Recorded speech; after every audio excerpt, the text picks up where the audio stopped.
Hi guys, good morning. Kagigising lang ng tao.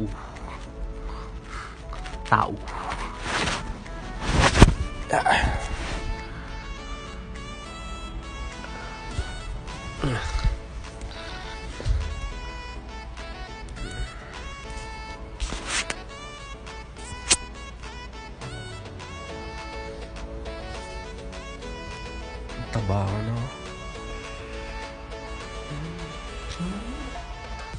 Taba ko.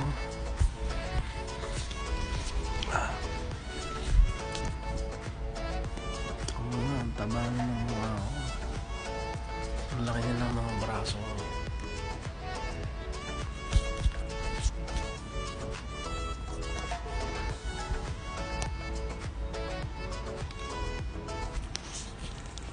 Kahapon pala, bumili ako ng rice cooker.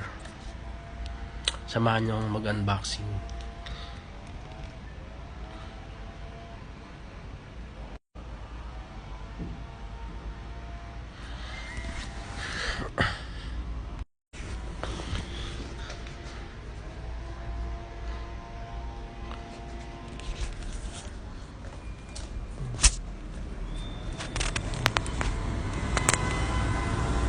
Ang ganda ng panahon.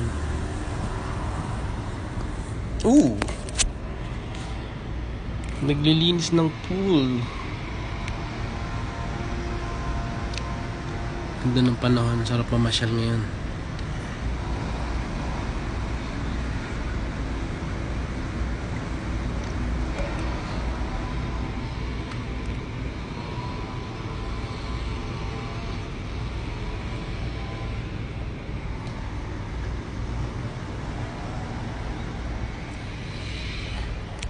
Ito yung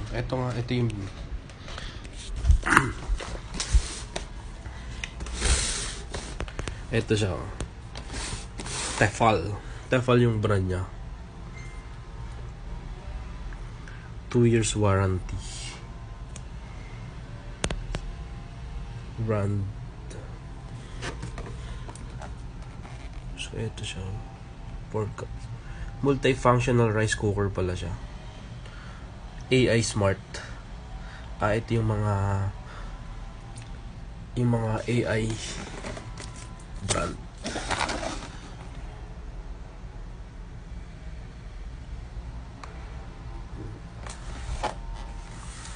So tingnan natin kung anong laman sa loob.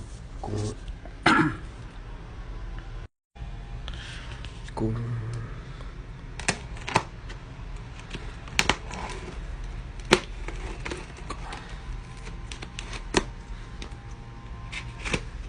kasi nagustuhan ko lang siya kasi cute.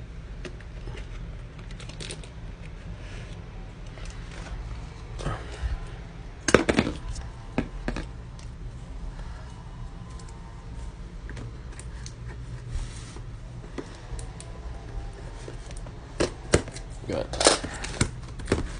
Oops. So pagbukas mo, so yung kung saang bansa siya available. So first is Thailand, Vietnam, then Hong Kong, Singapore, and this one, Kuala Lumpur. So yan yung user manual. So naka-translate siya sa different language. English. Okay. Thailand, Singapore, Malaysia, and then Vietnam. Wow.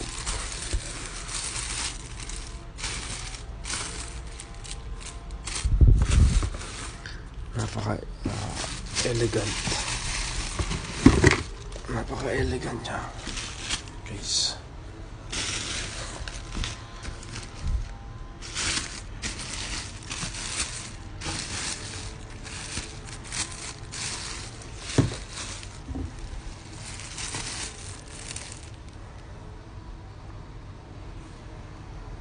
So pwede siyang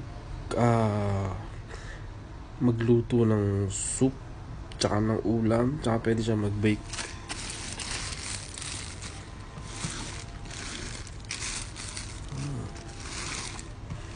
So what we have in here, may dalawang sandok.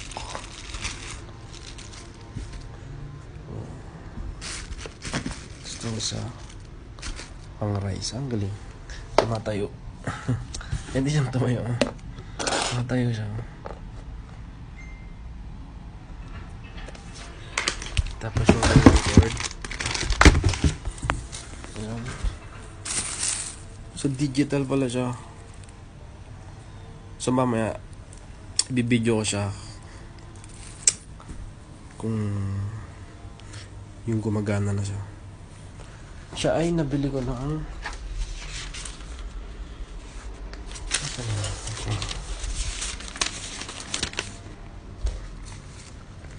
$373 RM.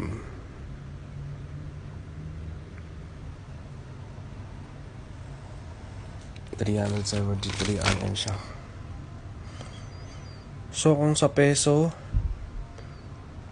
nasa ano siya, siguro mga 4,000 plus, more or less 4,500 kung sa peso, kung ito yeah.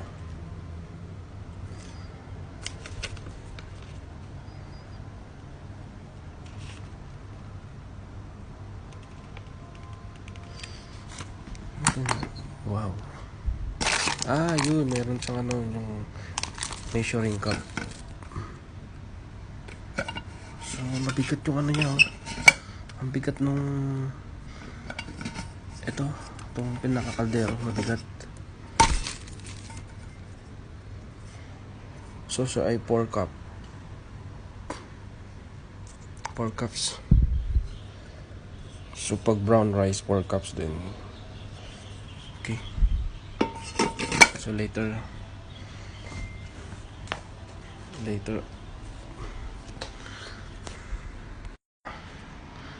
mamaya bibidyo ko siya pag gumagana na siya, kung